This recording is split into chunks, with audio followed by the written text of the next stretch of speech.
আজকে হলো জামাই ষষ্ঠী, তাই আজকের রেসিপিটা জামাই ষষ্ঠী স্পেশাল, যেটা জামাইদের পাতে দিলে জামাইও খুশি, যে রান্না করবে সেও খুশি। তাই আজকে এই স্পেশাল গন্ধরাজ পাবদার রেসিপিটা তোমাদের সাথেও শেয়ার করে নিই। নমস্কার বন্ধুরা, মিটুর রান্নাঘরে তোমাদের সকলকে স্বাগত। আশা করি তোমরা ভালো আছো, সুস্থ আছো। বেশি না কথা বলে ঝটপট তাহলে রেসিপিটা দেখে নেওয়া যাক। এখানে আমি 350 মতন পাবদা মাছ নিয়েছি, যেটাকে আমি কেটে ধুয়ে পরিষ্কার করে নিয়েছি। দিয়ে দিয়েছি ওপর থেকে নুন, দিয়েছি গোলমরিচের গুঁড়ো, আর দেব এই গন্ধরাজ লেবুর ওপরের যে সবুজ খোসাটা আছে সেটা গ্রেটার দিয়ে ভালো করে মাছের ওপরে দিয়ে দেবো। সাদা অংশটা দিলে কিন্তু তিতো হয়ে যাবে, মানে খেয়াল করে সবুজ অংশটাই কিন্তু দিতে হবে। বেশ ভালো করে গ্রেটার দিয়ে গ্রেট করে দিয়ে দিয়েছি। এবার আমি এটাকে বেশ ভালো করে ম্যারিনেট করে দেবো। ম্যারিনেট করে আমি 15-20 মিনিটের মতন রেখে দেবো, যাতে মাছের মধ্যে লেবুর গন্ধটা বেশ ভালো রকম মিশে যায়। এখানে একটা মশলা রেডি করে নিচ্ছি। দিয়ে দিয়েছি পেঁয়াজ, আদা, রসুন, আর দিয়ে দেবো 4 থেকে 5টা কাঁচা লঙ্কা। দিয়ে বেশ ভালো করে মিহি একটা পেস্ট বানিয়ে নেবো। মশলা আমার রেডি হয়ে গেছে। আরও একটা মশলা রেডি করে নিচ্ছি। দিয়ে দিয়েছি এর মতন 1.5 চামচের মতন চাল মগজ, আর দিয়ে দিয়েছি 4খানা কাজু বাদাম আর 4খানা কিশমিশ। দিয়ে এটা আমি মিহি পেস্ট করে নেব।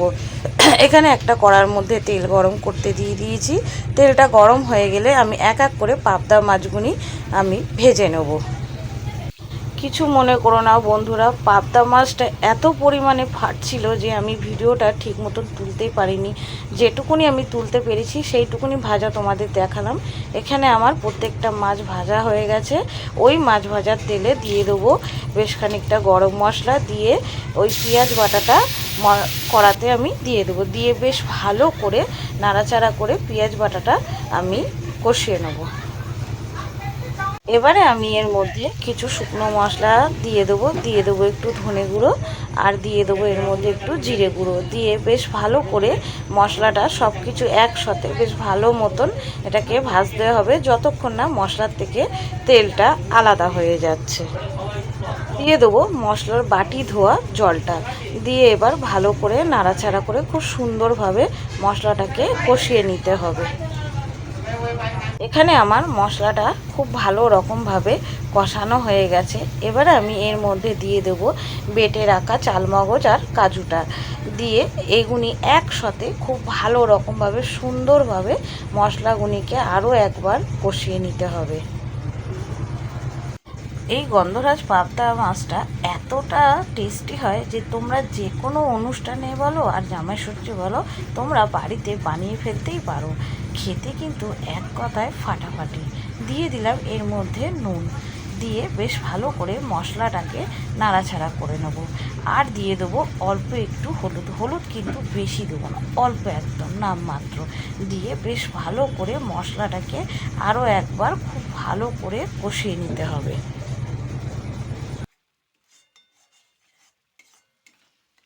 এখানে আমার মশলাটা খুব সুন্দরভাবে কষানো হয়ে গেছে। এবারে আমি এর মধ্যে দিয়ে দেবো বেশ খানিকটা গন্ধরাজ লেবুর রস। দিয়ে বেশ ভালো করে এটাকে আমি আরও একবার নাড়াচাড়া করে নেব। গন্ধরাজ লেবুর রসটা দিলে এর টেস্টটা আরও বেড়ে যাবে।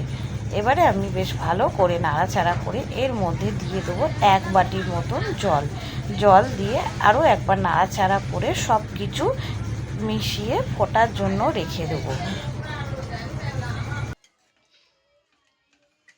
এখানে দেখো ঝোলটা আমার খুব ভালো রকমভাবে ফুটে গেছে। একবার নাড়াচাড়া করে নিয়ে এবারে আমি এর মধ্যে ভেজে রাখা পাবদা মাছগুলি এক এক করে দিয়ে দেবো। পাবদা মাছগুলি দেওয়ার পর 5 থেকে 7 মিনিট একটু ফুটিয়ে নেব, যাতে ঝোলগুলি মাছের মধ্যে খুব ভালোভাবে মিশে যায়। তাহলে মাছটা কিন্তু খেতে খুব টেস্টি হবে। এবারে আমি দিয়ে দেবো এর মধ্যে কেটে রাখা মানে গন্ধরাজ লেবুর স্লাইসগুলি। দিয়ে একটু ফুটিয়ে আমি এবারে এটাকে নামিয়ে দেবো।